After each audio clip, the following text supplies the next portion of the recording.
ஒரு புதிய மாதத்தை கர்த்தர் நமக்கு முன்பாக வைத்திருக்கிறார். இந்த 2026வது வருஷத்தை போன வாரம்தான் ஆரம்பித்த மாதிரி இருக்குது. அதுக்குள்ளே ஒரு மாதத்தை நம்ம தாண்டி வந்திருக்கிறோம். பிப்ரவரி மாதத்தில் நுழைந்திருக்கிறோம். ஹல்லேலூயா. இந்த பிப்ரவரி மாதத்திற்கென்று கர்த்தர் நமக்கு தருகிற வார்த்தை வெளிப்படுத்தின விசேஷம் 3வது அதிகாரம் 9வது வசனம். எல்லாருமே சேர்ந்து இந்த வசனத்தை வாசிக்கலாமா? இதோ யூதர் அல்லாதிருந்தும் தங்களை யூதர் என்று பொய் சொல்லுகிறவர்களாகிய சாத்தானுடைய கூட்டத்தாரில் சிலரை உனக்கு கொடுப்பேன். இதோ அவர்கள் உன் பாதங்களுக்கு முன்பாக வந்து பணிந்து நான் உன்மேல் அன்பாயிருக்கிறதை அறிந்து கொள்ளும்படி செய்வேன். இந்த பிப்ரவரி மாதத்திற்கென்று கர்த்தர் நம்முடைய சபைக்கு தீர்க்க தரிசனமாக சொல்லுகிற வார்த்தை, நான் உங்கள் மேல் அன்பாய் இருக்கிறதை அவர்கள் அறிந்து கொள்ளும்படி செய்வேன். ஹல்லேலூயா. இந்த வசனத்தை ஒரு தடவை சொல்லுங்க. நான்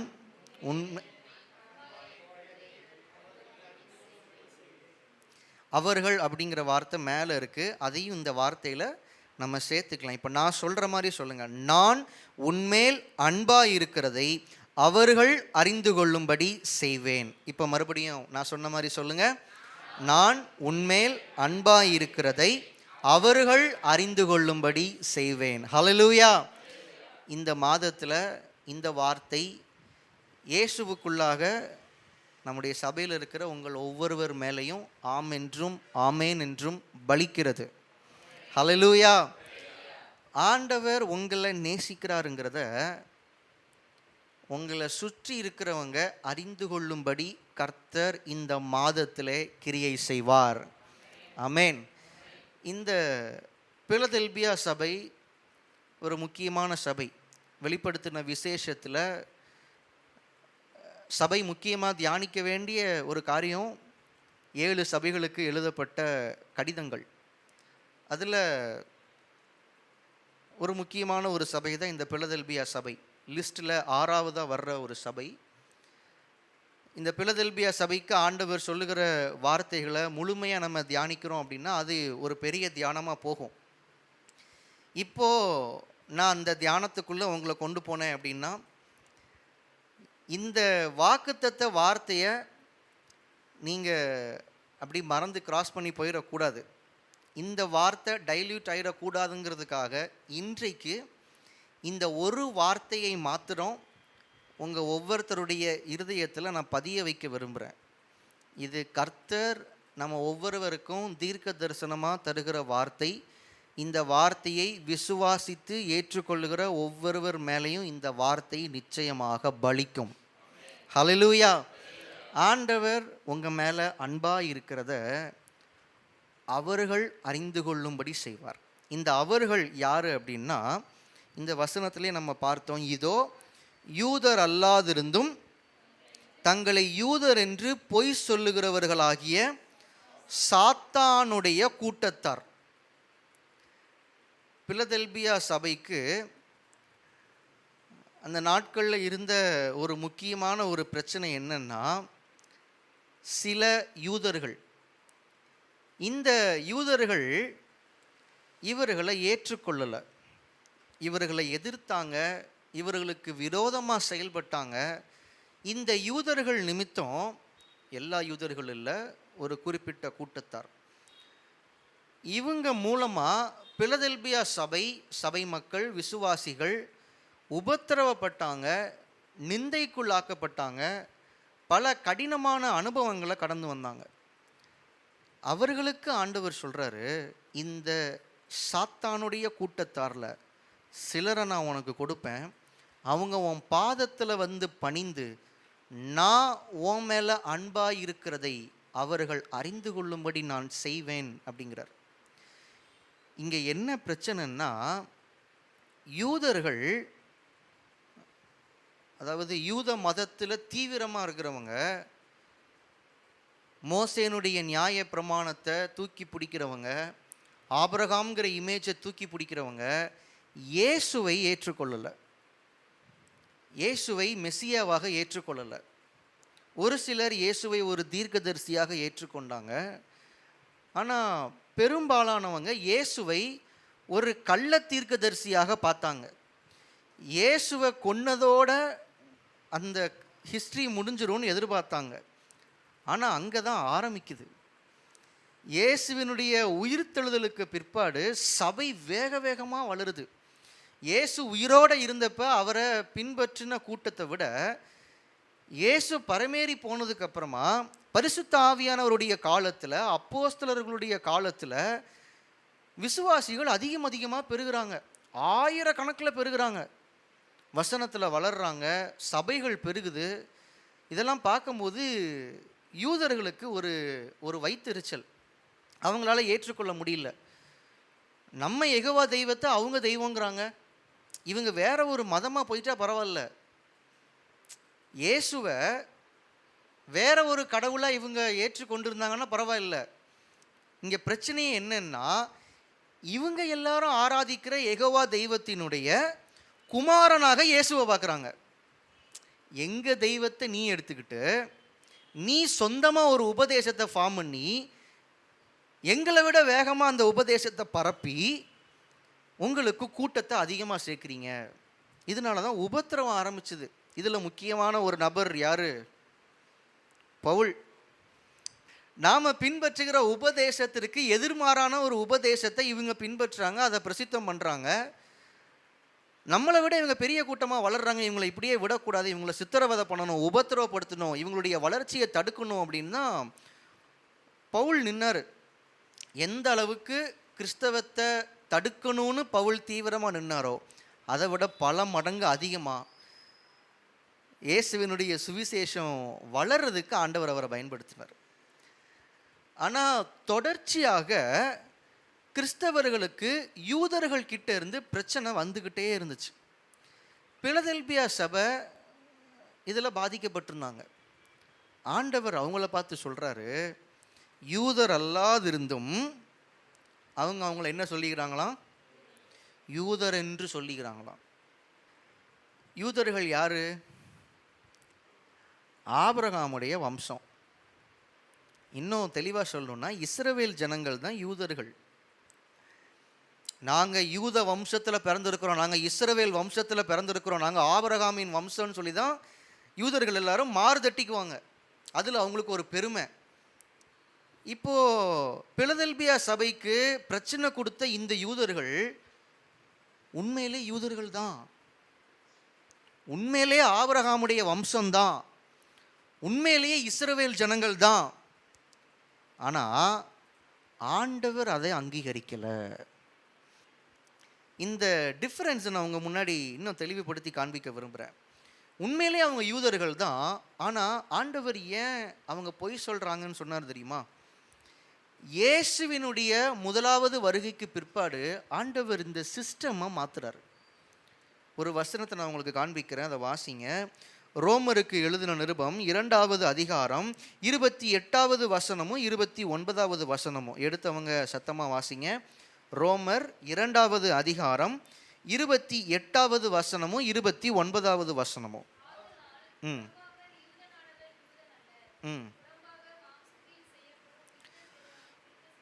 புறம்பாக யூதராக இருக்கிறவங்க யார் கிடையாதான்? யூதர் கிடையாது. யூதர் அப்படின்னாலே ஆண்டவருடைய ஜனம், தேவனுடைய பிள்ளைகள் அப்படிங்கிற ஒரு இமேஜை சுமக்கிறவங்க. பழைய ஏற்பாட்டு காலத்திலிருந்தே இஸ்ரவேல் ஜனங்கள்னா தேவனுடைய ஜனங்கள், அப்படி தான் உலகம் பார்த்துது. ஸோ யூதர்களுக்கு அந்த ஒரு பெருமை உண்டு, நாங்கள் தேவனுடைய ஜனம், நாங்கள் மட்டும்தான் தேவனுடைய ஜனம், அதுதான் அவங்க கிளைம். இப்போது ஆண்டவர் சொல்கிறாரு புதிய உடன்படிக்கையில், மாம்சத்தின்படி வெளியே மட்டும் யூதராக இருக்கிறவங்க உண்மையில் யாரும் கிடையாது, யூதர் கிடையாது. அதோடைய அர்த்தம் என்னன்னா, வெளியே மட்டும் யூதராக இருக்கிறவங்க இஸ்ரவேல் வம்சத்தில் பிறந்தவங்க ஏன் ஜனம் கிடையாது. அடுத்த வசனத்தை வாசிங்க. உள்ளத்திலே என்னவாகணும்? யூதனாகணும். மாம்சத்தின்படி ஆபிரகாமுடைய வம்சத்தில் பிறந்தவங்க தேவனுடைய ஜனம்னு இனிமே கிளைம் பண்ணிக்க முடியாது. உள்ளத்துல இயேசுவுக்குள்ளாக பிறந்தவங்க தான் தங்களை யூதன் என்று, அதாவது தேவனுடைய ஜனம் என்று, தேவனுடைய பிள்ளைகள் என்று கிளைம் பண்ணிக்க முடியும், உரிமை கோர முடியும். புதிய உடன்படிக்கையில் ஆண்டவர் இந்த சிஸ்டம் அப்படி சேஞ்ச் பண்றார். பழைய ஏற்பாட்டில் இஸ்ரவேல் ஜனத்துல பிறந்த ஒவ்வொருத்தருமே பிறக்கும் போதே யார் தான்? இஸ்ரவேல் ஜனங்கள் தான். பிறக்கும் போதே இஸ்ரவேலன், பிறக்கும் போதே யூதன். அது அவர்களுடைய அடையாளம், மாம்சத்தின்படி அது அவங்களுக்கு கிடைத்த அடையாளம். ஆனால் ஆண்டவர் இங்கே மாத்துறாரு, சுவிசேஷத்தை புறஜாதிகளுக்கும் எக்ஸ்டெண்ட் பண்ணி கொடுக்குறாரு. இப்போ யாரெல்லாம் உள்ளத்தில் இயேசுவை ஏற்றுக்கொள்கிறாங்களோ அவங்க எல்லாருமே இப்போ யாராக மாறுறாங்க? யூதர்களாக மாறுறாங்க. ஆவியில், இருதயத்தில் தேவனுடைய ஜனமாக மாறுறாங்க. இஸ்ரவேல் ஜனங்களுக்கு சொல்லப்பட்ட, பழைய ஏற்பாட்டில் சொல்லப்பட்ட எந்த ஒரு வாக்குத்தத்தமானாலும் வார்த்தையானாலும் புதிய ஏற்பாட்டில் நீங்களும் நானும் அதற்கு சொந்தம் கொண்டாட முடியும், உரிமை கோர முடியும். ஹல்லேலூயா.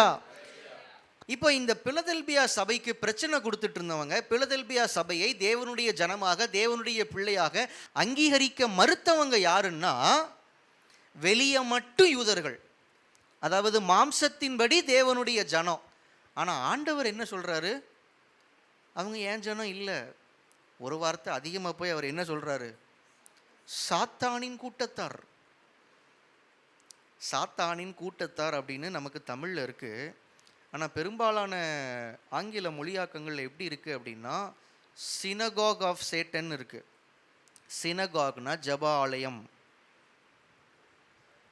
அதை அப்படியே மொழிபெயர்க்கணும்னா சாத்தானின் சபைங்கிறார் ஆண்டவர் அவர்களை. யூதர்கள் யெகோவா தேவனை பின்பற்றவங்க, மாம்சத்தின்படி இஸ்ரவேல் ஜனங்கள், தேவனுடைய ஜனங்கள். ஆனால் உள்ளம் இயேசுவுக்கு விரோதமாக இருக்கிறதுனால, தேவனுக்கு விரோதமாக இருக்கிறதுனால ஆண்டவர் அவங்கள எப்படி பார்க்குறாரு? சாத்தானுடைய கூட்டமாக பார்க்குறாரு. அப்போ அவங்க செலுத்துகிற ஆராதனை எங்கே போயிட்டுருக்கு? எங்கே போகலை? ஆண்டவருக்கு போகலை. அவர்களுடைய உள்ளம் ஆண்டவருக்கு விரோதமாக இருக்குது, சத்தியத்திற்கு விரோதமாக இருக்குது, வசனத்திற்கு விரோதமாக இருக்குது, தேவ பிள்ளைகளுக்கு விரோதமாக இருக்குது. அதனால ஆண்டவரே அவங்கள டிஸ்ஓன் பண்ணி சொல்கிறாரு. டிஸ்ஓன் அப்படின்னா, ஓன் அப்படின்னா உரிமை கொண்டாடுறது, என்னுடைய ஜனம்னு சொல்கிறது. அதுக்கு அப்படி எதிர்ச்சொல், they are not my people. அவங்க ஏன் ஜனமே இல்லை, அவங்க யாருன்னு எனக்கு தெரியாது. அப்படி ஒரு குரூப்பு. ஆனால் வெளியே இவங்க தான் மற்றவங்களுக்கு லைசன்ஸ் கொடுக்குறவங்க. யார் தேவனுடைய ஜனம் அதை நாங்கள் தான் சொல்லுவோம், யார் தேவனுக்கு பிரியமானவர்கள் அதை நாங்கள் தான் சொல்லுவோம், யார் தேவனுக்கு முன்பாக நீதிமான்கள் அதை நாங்கள் தான் சொல்லுவோம். வெளிப்படுத்தின விசேஷம் எழுதப்பட்ட காலத்தில் மட்டும் இல்லை, இந்த காலத்துலேயும் இருக்கிறாங்க. இன்னும் சொல்ல போனால் நிறையாவே இருக்கிறாங்க. நாங்கள் அங்கீகரிக்கணும், நாங்கள் ஏற்றுக்கொள்ளணும், நாங்கள் சொல்லணும். ஆண்டவர் கேட்குறார், ஆமாம் நீங்கள் யாரா சொல்கிறதுக்கு? முதல்ல நீங்கள் யார்? நீங்கள் எந்த ரீதியில் என்னைய உரிமை கொண்டாடுறீங்கன்னு கேட்குறாரு. உள்ளத்தில் தேவனுக்கு விரோதமாக இருந்து வெளியே மட்டும் தேவனை சொந்தம் கொண்டாடுகிறவர்களை ஆண்டவர் மறுதலித்து பேசுகிறார். உள்ளத்தில் ஆண்டவருக்கு முன்பாக நாம் எப்படி இருக்கிறோங்கிறது தான் முக்கியம். இவங்க எல்லாரும் வெளியே இஸ்ரவேல் ஜனம், தேவனுடைய ஜனம், ஆனால் உள்ளத்தில் தேவனுக்கு விரோதமாக இருக்கிறாங்க. அப்படி இருக்கிறவங்க பிலதெல்பியா சபைக்கு குடைச்சல் கொடுக்குறாங்க. நாங்கள் உங்களை அங்கீகரிக்க மாட்டோம், நாங்கள் உங்கள் ஆராதனையை அங்கீகரிக்க மாட்டோம், உங்கள் கூட ஆண்டவர் இருக்கிறாருன்னு நாங்கள் அங்கீகரிக்க மாட்டோம். ஆண்டவர் உங்களெல்லாம் நேசிக்கல, ஆண்டவர் உங்களெல்லாம் ஏற்றுக்கொள்ளலை, அவர் எங்களை தான் ஏற்றுக்கொள்வார், இஸ்ரவேல் வம்சத்தை தான் ஏற்றுக்கொள்வார், யூதர்களை தான் ஏற்றுக்கொள்வார். இப்படி தேவனுடைய பிள்ளைகளை அங்கீகரிக்க மறுத்த ஒரு கூட்டத்தார ஆண்டவர் தேவ பிள்ளைகளுடைய பாதங்களில் கொண்டு வந்து நிப்பாட்டுறாரு. அவர் சொல்கிறாரு, அவங்க உங்களை அங்கீகரிக்கும்படி நான் செய்வேன், அவங்க உங்களை ஏற்றுக்கொள்ளும்படி நான் செய்வேன். தமிழ் பைபிளில் பார்க்கும்போது அறிந்து கொள்ளும்படி அப்படின்னு இருக்கு, அறிந்து கொள்ளும்படி அப்படின்னு இருக்கு, தே வில் நோ அப்படின்னு இருக்கு. பட் இந்த வார்த்தையை விட இன்னும் தெளிவான ஒரு வார்த்தை என்ன அப்படின்னா அக்னாலெட்ஜ்மெண்ட். அவங்க உங்களை அக்னாலெட்ஜ் பண்ணுவாங்க, அவங்க உங்களை என்னுடைய ஜனம் என்று, நான் நேசிக்கிற கூட்டம் என்று, என்னுடைய பிள்ளைகள் என்று ஏற்றுக்கொள்வார்கள் அல்லது அதை ஒப்புக்கொள்வார்கள். அவங்க ஒத்துக்க மாட்டோன்னு தானே எதிர்த்து நிற்கிறாங்க. ஆண்டவர் சொல்கிறார், நான் அவங்கள ஒத்துக்க வைப்பேன், நான் அவங்கள ஒத்துக்க வைப்பேன். அவங்கள கொண்டு வந்து உங்களுக்கு முன்னாடி மண்டியிட வைப்பேன், உங்கள் பாதத்தில் கொண்டு வந்து அவங்கள விடுவேன். அவர்கள் உங்களை பணிந்து நான் உங்கள் மேல் அன்பாயிருக்கிறதை அவர்கள் ஒப்புக்கொள்வார்கள். உங்களை சுற்றி இருக்கிறவங்க ஒரு சிலர் உங்களை அங்கீகரிக்காமல் இருக்கிறாங்க. தேவனுடைய பிள்ளை என்று, தேவனுடைய ஜனம் என்று, தேவன் உங்களோடு கூட இருக்கிறாருன்னு அவங்க அங்கீகரிக்காமல் இருக்கிறாங்க. ஆனால் இன்றைக்கு ஆண்டவர் உங்களுக்கு சொல்கிறாரு, நீங்கள் அதை பெரிய காரியமாக எடுத்துக்காமல் தட்டி விட்டுருக்கலாம், ஆனால் அவருக்கு இது பெரிய காரியங்கிறாரு. அவர் உங்களை அங்கீகரிப்பார், அவர்களும் உங்களை அங்கீகரிக்கும்படி செய்வார். ஹல்லேலூயா. இந்த உலகம் நம்மளை பார்த்து கொடுக்கக்கூடிய ஒரு மிகப்பெரிய ஒரு காம்ப்ளிமெண்ட் இல்லைன்னா ஒரு பாசிட்டிவ் ஸ்டேட்மெண்ட் என்ன தெரியுமா? மெய்யாகவே கர்த்தர் உங்க கூட இருக்கிறாரு, மெய்யாகவே நீங்கள் ஆண்டவருடைய பிள்ளை, மெய்யாகவே அவருடைய தயவுள்ள கரம் உங்கள் மேலே இருக்குது. இது எப்படி உங்கள் வாழ்க்கையில் இப்படி நடக்குது? இது எப்படி நீங்கள் செய்கிறீங்க? எங்களுக்கெல்லாம் இப்படி நடக்க மாட்டேங்கான உங்களுக்கு நடக்குது. சில எதிர்மறையான காரியங்கள் எங்களுக்கெல்லாம் அடிக்கடி வருதானோ உங்களுக்கு வர மாட்டேங்க. சில பிரச்சனையே வந்திருக்கும், இந்த பிரச்சனை எங்களுக்கு வரும்போது எங்கள் லைஃபே முடிகிற மாதிரி போயிடுது. ஆனால் இத்தனை பிரச்சனையை தாண்டி நீங்கள் எப்படி நிற்கிறீங்க? உண்மையிலே கர்த்தர் உங்கள் கூட இருக்கிறார், உண்மையிலே கர்த்தர் உங்கள் கூட இருக்கிறார். இந்த மாதத்தில் உங்களை பார்த்து மற்றவர்கள் இந்த வார்த்தையை சொல்லும்படி கர்த்தர் கிரியை செய்வார். ஹல்லேலூயா. நான் உங்கள் மேல் அன்பாயிருக்கிறதை அவர்கள் அறிந்து கொள்ளும்படி செய்வேன் என்று கர்த்தர் சொல்லுகிறார். ஆமேன். இந்த வசனத்தை நான் தியானிக்கும் போது ஆண்டவர் சிலருடைய வாழ்க்கையை எனக்கு முன்பாக என்னுடைய தியானத்தில் கொண்டு வந்தார். ஒவ்வொருத்தருடைய லைஃப்பையும் நான் தியானிக்க ஆண்டவர் இந்த வார்த்தையை மேலும் மேலும் எனக்கு உறுதிப்படுத்திட்டே இருந்தார். நான் ஒரு 6 கேரக்டர்ஸை நான் எழுதியிருக்கிறேன். 6 நபர்கள் வேதாகமத்தில் மற்றவர்களால் அங்கீகரிக்கப்படாதவர்களை கர்த்தர் அங்கீகரித்து அவர்களை அங்கீகரிக்காதவர்களை அங்கீகரிக்கும்படி செய்த ஒரு 6 நபர்களை என்னுடைய தியானத்தில் ஆண்டவர் என்னுடைய உள்ளத்தில் கொண்டு வந்தார். அதில் ஒரு சிலரை நான் உங்களுக்கு முன்பாக நான் வைக்கிறேன். ஒவ்வொருத்தருடைய லைஃப்பையும் தியானிக்க இந்த வார்த்தையை ஆண்டவர் நம்ம வாழ்க்கையில் இந்த மாதத்தில் மேலும் மேலும் உறுதிப்படுத்துகிறார். ஹல்லேலூயா. முதலாவது நியாயாதிபதிகளின் புஸ்தகம் 11வது அதிகாரம் 1வது வசனத்திலிருந்து வாசிங்க. ம் ம் ம் ம் அடுத்து தொடர்ந்து வாசிங்கம்மா. ம் ம்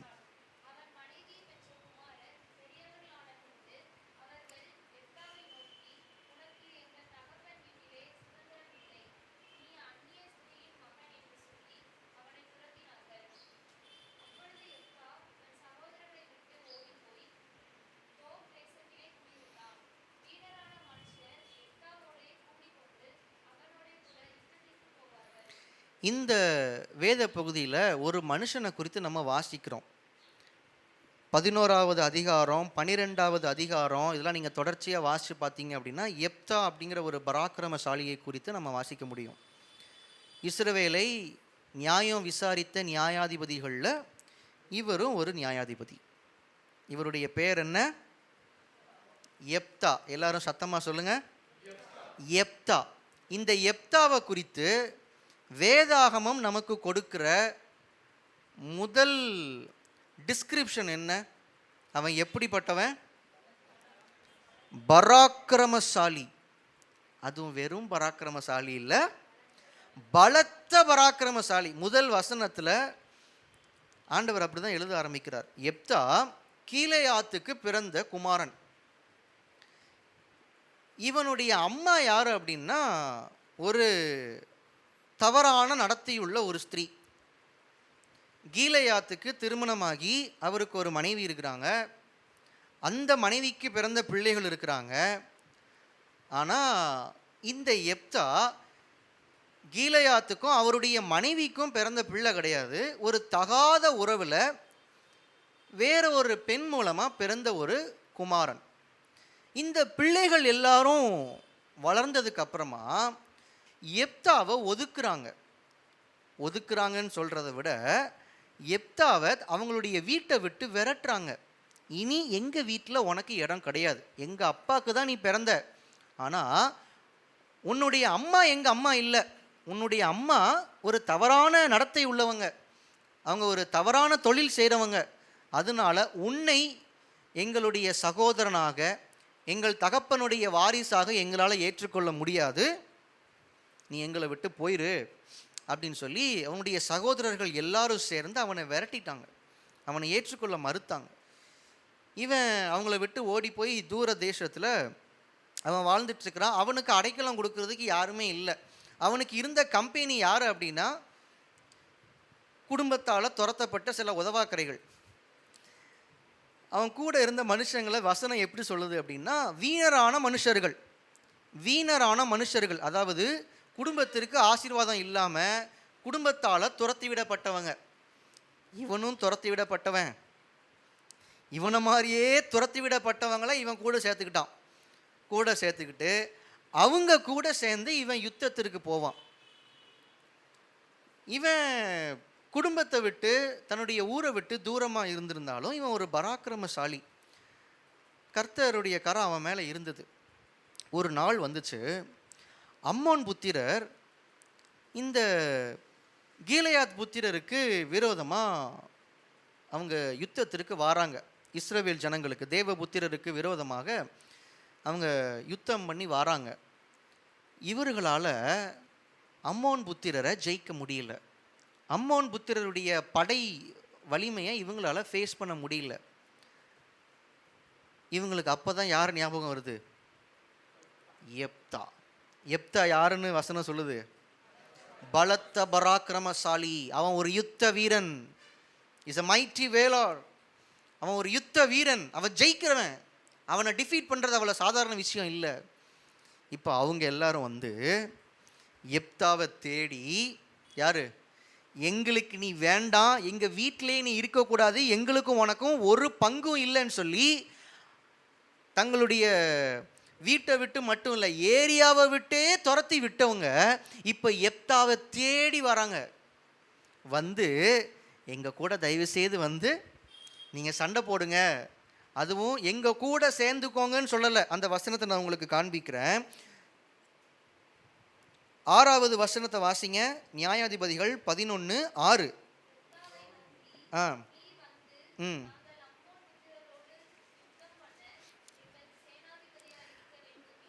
நாங்கள் அம்மோன் புத்திரரை எதிர்த்து யுத்தம் பண்ணுறதுக்கு நீ எங்களுக்கு சப்போர்ட்டிவாக எங்கள் பக்கத்தில் நிற்கணும்னு சொல்லலை,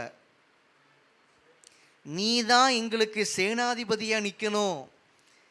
எங்கள் படையை, எங்கள் கூட்டத்தை நீ தான் முன்னின்று இந்த யுத்தத்தில் நடத்தணும், நீ எங்களை நடத்தணும்னு நாங்கள் விரும்புகிறோம் அப்படின்னு அவனுக்கு முன்பாக பணிஞ்சு நிற்கிறாங்க. தலைவன்லாம் யாரு? நமக்கு மேலே இருக்கிறவன். எங்களுக்கு மேலே வான்னு சொல்லி கேட்குறாங்கன்னா இவங்க எல்லாரும் எப்தாக்கு முன்னாடி எப்படி நின்று கேட்டிருக்கிறாங்க? குனிஞ்சு நின்று கேட்டிருக்கிறாங்க. இப்படி ஒரு சூழ்நிலையை அங்கே ஏற்படுத்தினது கர்த்தர். கர்த்தருடைய ஆவியானவர் இஸ்ரவேல் ஜனத்தை நியாயம் விசாரிப்பதற்காக எப்தாவை தெரிந்து கொண்டு எப்தாவின் மேலே இறங்குறாரு. தேவன் தெரிந்தெடுத்த மனுஷனை ஏதேதோ காரணம் சொல்லி தேவனுடைய ஜனங்களே விரட்டுறாங்க. திரும்ப என்னைய சேர்த்துக்கோங்கன்னு சொல்லி எப்தா கேட்டு வரல. தன்னுடைய ஜனத்தாருக்கு இருக்கிற பிரச்சனையை பார்த்து அவனே இறங்கி வரல. அவங்க எல்லாரையும் கொண்டு வந்து எப்தாவுக்கு முன்னாடி மண்டியிட வச்சார் ஆண்டவர். குனிஞ்சு நின்று எங்களுக்கு மேலே ஏறு, வி வாண்ட் யுவர் லீடர்ஷிப், எங்களுக்கு உன் தலைமை வேணும், எப்தா கேட்குறான், யுத்தத்துக்கு மட்டும் இல்லை, அதுக்கப்புறமும் நான் தான் தலைவனாக இருப்பேன், ஓகேவான்னு கேட்குறாரு. நீங்கள் என்ன சொன்னாலும் ஓகேன்னு படுத்துட்டாங்க. நீ தயவு செய்து வா, இந்த யுத்தத்தை எங்களுக்காக முன்னின்று நடத்து, இதில் கர்த்தர் ஓ மூலமாக எங்களுக்கு ஜெயத்தை கொடுக்கட்டும், அதுக்கப்புறம் நீ உயிரோடு இருக்கிற வரைக்கும் நீயே எங்களுக்கு தலைவனாரு. அப்படி ஏற்றுக்கிட்டாங்க. யார் நம்மளை அங்கீகரிக்கலையோ அதை பற்றி நம்ம கண்டுக்கவே கூடாது. நம்மளை யார் துரத்துறாங்களோ அதை பற்றி கண்டுக்கவே கூடாது. நம்ம கூட கர்த்தர் இல்லைங்கிற மாதிரி யார் நம்மளை தாழ்வாக பார்க்குறாங்களோ அதை பற்றி நம்ம கண்டுக்கவே கூடாது. அதை ஒரு பெரிய காரியமாக நம்ம எடுக்கக்கூடாது. ஏன்னா கர்த்தர் அதை பெரிய காரியமாக எடுப்பார். கர்த்தர் நமக்காக கிரியை செய்வார். ஹல்லேலூயா. சொந்த சகோதரர்கள் அவனை வெறுத்து அவனுக்கு கொடுத்த பட்டமே அவன் பரஸ்திரியின் குமாரன். நீ தவறான ஒரு உறவில் பிறந்திருக்கிற, நீ ஒரு தவறான பெண்மணிக்கு பிறந்திருக்கிற, உன்னைய எங்களில் ஒருத்தன்னு சொல்லிக்கிற அளவுக்கு நாங்கள் தகுதி குறைஞ்சவங்க இல்லைன்னு சொன்னவங்க. இப்போ ஆண்டவர் என்ன சொல்ல வைக்கிறாரு? இப்பயும் அதை தான் சொல்கிறோம். எப்தா, நீ எங்களில் ஒருத்தன்னு சொல்லிக்கிற அளவுக்கு எங்களுக்கு தகுதி இல்லை, நீ எங்களுக்கு மேலே, நாங்கள் உன்னை விட கீழே, நீ பராக்கிரமசாலி, கர்த்தர் உன்னோடு கூட இருக்கிறார், இந்த யுத்தத்தை நீ நடத்தினா நிச்சயமா வெற்றி, உன்னால மட்டும்தான் முடியும்னு எப்தாவுடைய தயவை தேடி கீலேயாத்தியர் வந்தாங்க. கர்த்தர் வர வச்சார். எப்தாவினுடைய தேவன் இன்றைக்கு உங்களுடைய என்னுடைய தேவனாக இருக்கிறார். ஹல்லேலூயா. நம்மை ஏற்றுக்கொள்ளாதவர்கள், அங்கீகரிக்காதவர்கள், நம்மை மறுதலிக்கிறவர்கள் நம்மை ஏற்றுக்கொள்ளும்படி கர்த்தர் செய்வார். ஆமென். அவங்க ஒத்துக்குவாங்க, நீங்க தேவனுடைய பிள்ளை, கர்த்தர் உங்க கூட இருக்கிறார், எங்களுக்கு உதவி செய்யுங்க, எங்களுக்காக ஜெபிங்கன்னு அவங்க உங்ககிட்ட வந்து நிற்பாங்க. கர்த்தர் காரியங்களை அதற்கு ஏற்றவாறு மாற்றுவார். இந்த மாதத்தில் இந்த வார்த்தை கர்த்தர் நமக்கு தருகிற வார்த்தை. ஹல்லேலூயா.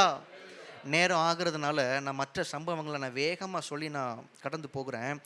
அடுத்ததாக இதில் நான் உங்களுக்கு காண்பிக்க விரும்புகிற ஒரு கேரக்டர் யோபு. யோபுடைய வாழ்க்கையில், யோபு புஸ்தகத்தை நீங்கள் வாசிச்சிருப்பீங்க, எல்லோரும் என்னையை பாருங்கள். யோபுடைய வாழ்க்கையில் ஒரு மிகப்பெரிய ஒரு பிரச்சனை. அந்த பிரச்சனை ஏன் வந்துச்சு அப்படிங்கிறது உங்களுக்கு தெரியும். பிசாசு யோபுவை குறித்து ஆண்டவருக்கு முன்பாக சேலஞ்ச் பண்ணி, யோபு ஆண்டவரை மறுதலிக்கணும் அப்படிங்கிறதுக்காகவே அவனால் எவ்வளவு பண்ண முடியுமோ அவ்வளவும் பண்ணான். யோபுவுடைய சொத்துக்கள் போச்சு, யோபுவுடைய பிள்ளைகள் எல்லாரும் செத்து போனாங்க, யோபுவினுடைய சரீரத்தில் இருந்த ஆரோக்கியம் போயிருச்சு, அவன்கிட்ட மிஞ்சி இருந்தது அவனுடைய ஜீவன் மட்டும்தான். அவனுடைய மனைவியும் உயிரோடு இருந்தாங்க, அவன் சரீரத்தில் உயிர் மட்டும்தான் இருந்துச்சு, இதை தவிர அவங்கிட்ட எதுவுமே இல்லை. அந்த அளவுக்கு ஒரு செல்வ சீமானா இருந்த ஒரு மனுஷன் இப்போ ஜீரோவா வந்துட்டான். இப்போ அவனை பார்க்கறதுக்கு 3 நண்பர்கள் வந்தாங்க. இந்த 3 நண்பர்கள் யோபுவோடு கூட பேசின காரியங்கள், யோபு அவர்களுக்கு பதிலாக பேசின காரியங்கள், இதுதான் யோபு புஸ்தகத்தில் பெரும்பான்மையான அதிகாரங்களில் நம்ம பார்க்கிறது. இந்த 3 நண்பர்களும் யோபு கிட்ட என்ன சொன்னாங்க தெரியுமா?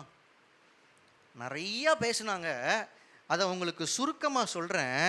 ஆண்டவர் நீதியுள்ளவர், உனக்கு இப்படி ஒரு சூழ்நிலையை அவர் கொடுத்துருக்கிறாருன்னா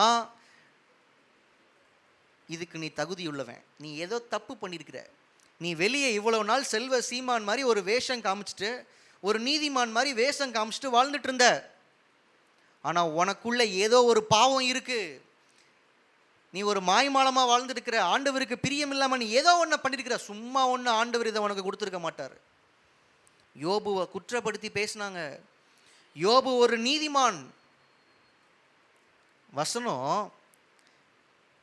யோபுவை குறித்து சொல்லும் போதே அப்படிதான் சொல்லுது, அவன் சன்மார்க்கன், தன் காலத்தில் வாழ்ந்தவர்களுக்குள்ளே அவன் ஒரு நீதிமான், கர்த்தருக்கு முன்பாக உத்தமமாக வாழ்ந்த ஒரு மனுஷன், கர்த்தருக்கு முன்பாக பயபக்தியுள்ள ஒரு மனுஷன். ஆனால் அவனை பார்த்து இவங்க எல்லாரும் என்ன சொல்கிறாங்க? நீ உத்தமமாக இருந்தியா? நாங்கள் ஏற்றுக்க மாட்டோம். நீ உத்தமமாக இருந்திருந்தா உனக்கு ஏன் இந்த நிலைமை? நீ உத்தமமாக இருக்கிற மாதிரி வெளியே வேஷம் போட்டிருக்க யோபு, உன்கிட்ட ஏதோ ஒரு பிரச்சனை இருக்குது, உன்னைய யோக்கியமாக காமிச்சிக்காத, நீ ஒரு தப்புமே செய்யலைங்கிற மாதிரி காமிச்சிக்காத. கர்த்தருக்கு முன்பாக நீ சன்மார்க்கமா நடந்த மாதிரி காமிச்சிக்காத. நீ என்ன தப்பு பண்ண, நீ என்ன தப்பு பண்ண, மாறி மாறி அந்த உரையாடல் அன்பா கூட இல்லை. அவனை காயப்படுத்துகிற அளவுக்கு அவர்களுடைய வார்த்தைகள் ஒரு கடினமான தொனியில் இருந்துச்சு. ஆனால் யோபு புஸ்தகத்தின் கடைசியில் ஆண்டவர் பேச ஆரம்பிக்கிறாரு. இந்த ஒரு வசனத்தை வாசிங்க. யோபு புஸ்தகம் 42வது அதிகாரம் 7வது வசனம். யாராவது வாசிங்க. யோபு 42வது அதிகாரம் 7வது வசனம்.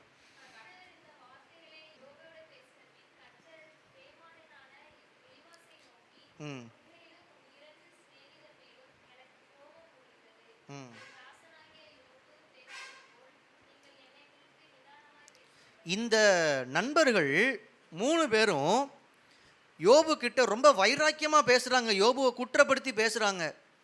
இவர்களுடைய எதிர்பார்ப்பு என்னன்னா, ஆண்டவருக்கு முன்பாக நிற்கும் போது நம்மளை எதிர்த்து இவ்வளோ பேசுறான யோபு ஆண்டவரை எதிர்த்து என்ன பேசிடுவான், நம்ம கிட்ட தப்பே பண்ணலன்னு காமிக்கிறான்ல, ஆண்டவர் வந்து இவன் பண்ண தப்பெல்லாம் ஒன்றா சொல்லி அவன் முகத்திரைய கிழிக்கணும். இதுதான் அவர்களுடைய எதிர்பார்ப்பாக இருந்திருக்கணும். ஆனால் ஆண்டவர் என்ன பண்ணுறாரு தெரியுமா, இந்த 3 பேர் பக்கம் திரும்பி இவங்களை பார்த்து, உங்களை பார்த்தாலே எனக்கு கோபமாக வருதுங்கிறாரு. உங்கள் மேலே எனக்கு அவ்வளவு கோபம் வருது.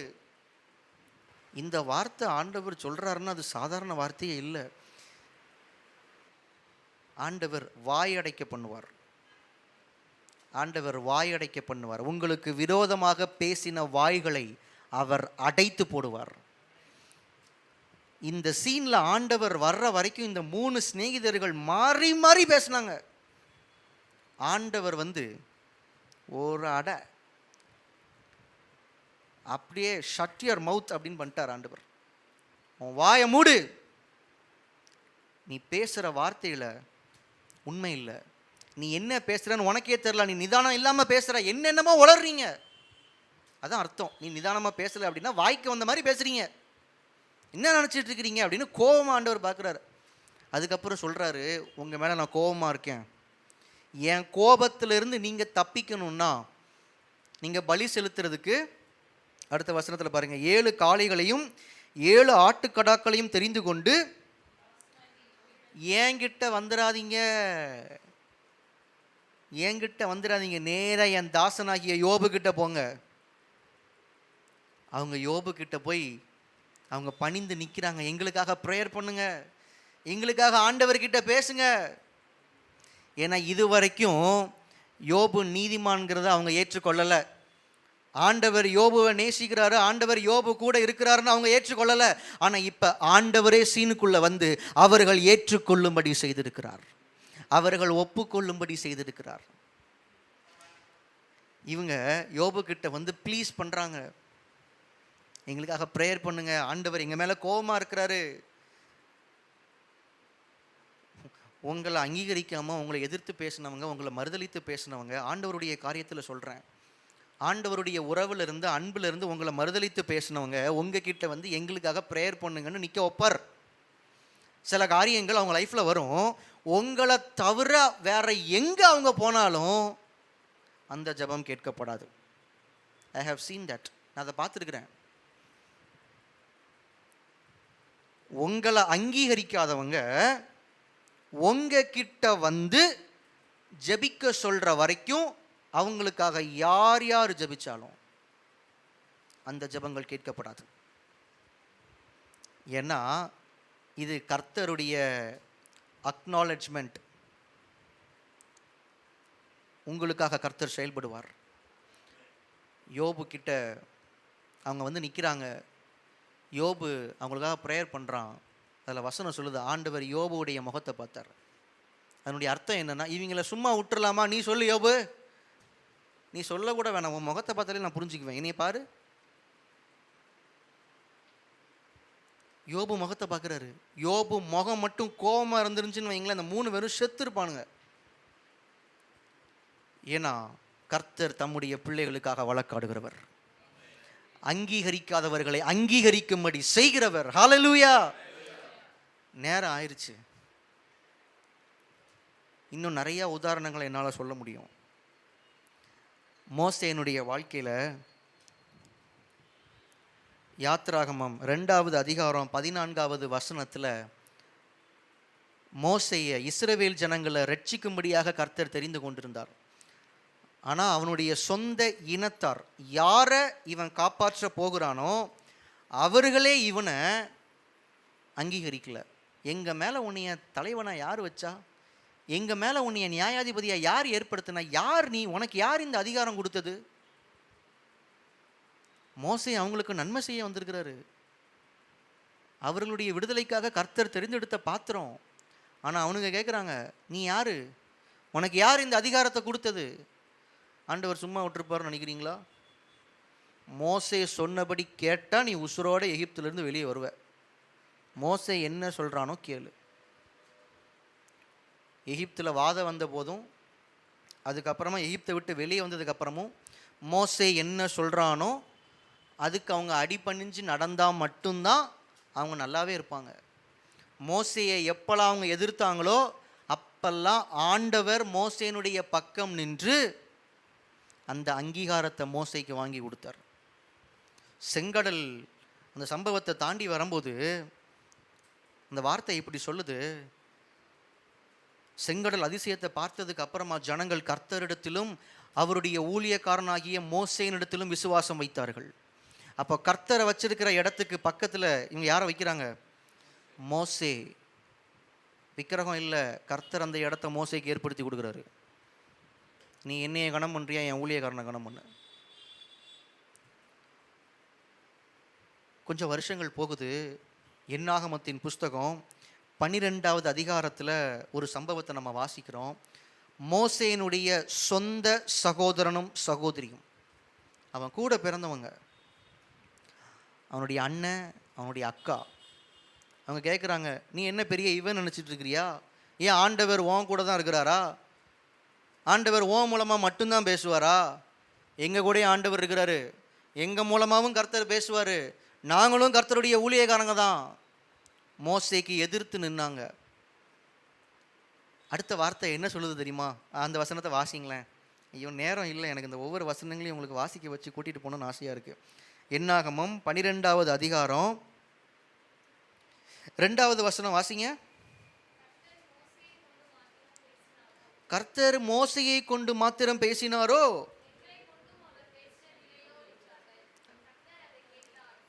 கர்த்தர் அதை கேட்டார். உங்களுக்கு விரோதமாக சொல்லப்படுகிற வார்த்தைகள் உங்கள் காதுக்குள்ளே போகுதோ இல்லையோ, கர்த்தர் காதுக்குள்ளே போகுது. நீங்கள் கேட்டாலும் கேட்காத மாதிரி இருப்பீங்க, ஆனால் கர்த்தர் கேட்டுட்டு கேட்காத மாதிரி இருக்க மாட்டார். அடுத்த வசனத்தில் பாருங்க, மோசேயானவன் பூமியில் உள்ள சகல மனிதரிலும் மிகுந்த சாந்த குணம் உள்ளவன். அப்படின்னு என்ன அர்த்தம்? யாரு திட்டினாலும் வாங்கிக்குவான். அடுத்த வசனம் என்ன சொல்லுது? சடுதியிலே கர்த்தர் மோசேயையும் ஆரோனையும் மிரியாமையும் நோக்கி. அதனுடைய அர்த்தம் என்னன்னா, நீங்க பேசுறத மோசே கேட்டுட்டு அமைதியா இருப்பான், நான் அமைதியா இருக்க மாட்டேன். ஆண்டவர் அந்த சீனுக்குள்ள என்டர் ஆகுறாரு. மோசே எதுவுமே பேசல, என்னை பத்தி இப்படி பேசுறாங்க பாருங்க ஆண்டவரின். மோசே ஜெபிச்ச மாதிரி கூட இல்லை. சடுதியிலே அப்படின்னு என்ன அர்த்தம்? சடனா, அன்எக்ஸ்பெக்டட்லி, உடனே. மோசேயும் அதை எதிர்பார்க்கல, எனக்கு ஒன்றுன்னா இவர் வந்து நிற்பாரா அப்படின்னு. அவர் உடனே வராரு, 3 பேரும் வாங்க நான் உங்கள்கிட்ட பேசணும் அப்படின்னு. அடுத்து கோபமாக பேசுகிறாரு. மோசையை என்ன நினச்சிட்டு இருக்கிறீங்க? அவனை சாதாரண ஊழியக்காரன் நினைக்கிறீங்களா? நான் ஒருத்தன்ட்ட சொப்பன மூலமாக பேசுவேன், தரிசனம் மூலமாக பேசுவேன், வார்த்தையின் மூலமாக பேசுவேன், ஆனால் அவன்கிட்ட மட்டும் நான் முகமுகமாக பேசுவேன். அவன் எனக்கு முன்பாக பெரியவன். தேவ பிரசன்னம் பேசி முடிச்சுட்டு போனதுக்கு அப்புறமா சொந்த சகோதரர்களால் பார்க்க முடியாத அளவுக்கு மிரியம் மேலே ஒரு வெண்குஷ்டம், அவருடைய மாம்சம் அழுகி பரிதாபமான ஒரு சூழ்நிலை. ஏன்? மோசேயை எதிர்த்து அவங்க பேசினது. மோசே மேலே இருக்கிற அழைப்பு அவங்க மறுதளிச்சாங்க, அவங்க அங்கீகரிக்கல. மோசே கூட கர்த்தர் இருக்கிறாருங்கிறத அவங்க அங்கீகரிக்கல. மோசையை ஒரு ஊழியக்காரனை அங்கீகரிக்கல. எங்களை விட நீ என்ன பெரியவனா? ஊழியத்தில் ரொம்ப கஷ்டம். ஏன்னா இந்த மிரியாமும் ஆரோனும் மோசைக்கு முன்னாடியே பிறந்தவங்க. நீ குவா குவான்னு அழுதுட்டு இருக்கும் போதே உன்னைய நாணல் பெட்டியில் வச்சு நைல் நதியில் விட்டு பின்னாடியே ஃபாலோ பண்ணவனா? நீ இன்னைக்கு உசுரோட இருக்கிறதுக்கு காரணம்னா என்கிட்டே நீ பெரிய மாதிரி பேசிட்டு இருக்கிற. ஆண்டவர் வந்துட்டார், கண்ணா அதெல்லாம் பழைய கதை. இப்போ அவன் மேலே நான் வச்சிருக்கிற அழைப்பு வேற, மோசே மேலே நான் வச்சிருக்கிற அபிஷேகம் வேற. நீ இந்த பழைய மோசையா, தம்பி மோசையா பார்க்காத, என் ஊழியக்காரனாகிய மோசையா பாரு. ஹல்லேலூயா. உங்களை அங்கீகரிக்காதவங்க முன்னாடி கர்த்தர் இப்படி தான் உங்களுக்கு அங்கீகாரத்தை ஏற்படுத்தி கொடுப்பார். ஹல்லேலூயா. நான் உங்கள் மேல் அன்பாய் இருக்கிறதை அறிந்து கொள்ளும்படி செய்வேன். இந்த மாதத்தில் இந்த வார்த்தை நம்ம ஒவ்வொருவர் மேலேயும் இயேசுவுக்குள்ளாக ஆம் என்றும் ஆமேன் என்றும் பலிக்கிறது. உங்கள் கூட கர்த்தர் இருக்கிறார் என்பதை உங்கள் கூட உள்ளவங்க பார்ப்பாங்க. குறிப்பாக உங்களை யார் இதுவரைக்கும் ரொம்ப கீழே பார்த்தாங்களோ அவங்க உங்கள் கூட கர்த்தர் இருக்கிறத பார்ப்பாங்க. பார்க்கும்படி கர்த்தர் செய்வார். ஹல்லேலூயா. நல்ல உற்சாகமாக சொல்லுங்க, ஹல்லேலூயா. இன்னும் பல உதாரணங்களை பைபிளிலிருந்து எனக்கு காண்பிக்க முடியும். ஆனால் இந்த வார்த்தை உங்கள் எல்லாருடைய உள்ளத்திலையும் உறுதிப்படுத்தப்பட்டிருக்குன்னு நான் பார்க்குறேன். இந்த வார்த்தையை சொல்லி சொல்லி இந்த மாதத்தில் ஜெபிங்க. இந்த மாதத்தின் முதல் நாளில் இந்த தீர்க்க தரிசன வார்த்தையை கர்த்தர் உங்களுக்கு கொடுக்கிறார். உங்களுக்கு மனுஷருடைய அங்கீகாரத்தை கர்த்தர் ஏற்படுத்துவார். அவங்க அங்கீகாரம் பெரிய காரியங்கிறதுனால இல்லை, உங்களுடைய அங்கீகாரம் கர்த்தருக்கு பெரிய காரியம். யாருக்கு முன்பாக நீங்கள் அவமானப்படுத்தப்பட்டீங்களோ அவங்க வாயிலிருந்தே கர்த்தர் உங்கள் கூட இருக்கிறாருன்னு கர்த்தர் சொல்ல வைப்பார். அவர்களுடைய தேவைக்காக உங்கள் தயவை நாடி வரும்படி கர்த்தர் செய்வார். இது கர்த்தருடைய வார்த்தை. இது இயேசுவுக்குள்ளாக நம்முடைய சபைக்கு தீர்க்க தரிசனமாக கொடுக்கப்படுகிறது. ஆமேன், ஆமேன். நான் உங்கள் மேல் அன்பாயிருக்கிறதை அவர்கள் அறிந்து கொள்ளும்படி செய்வேன்.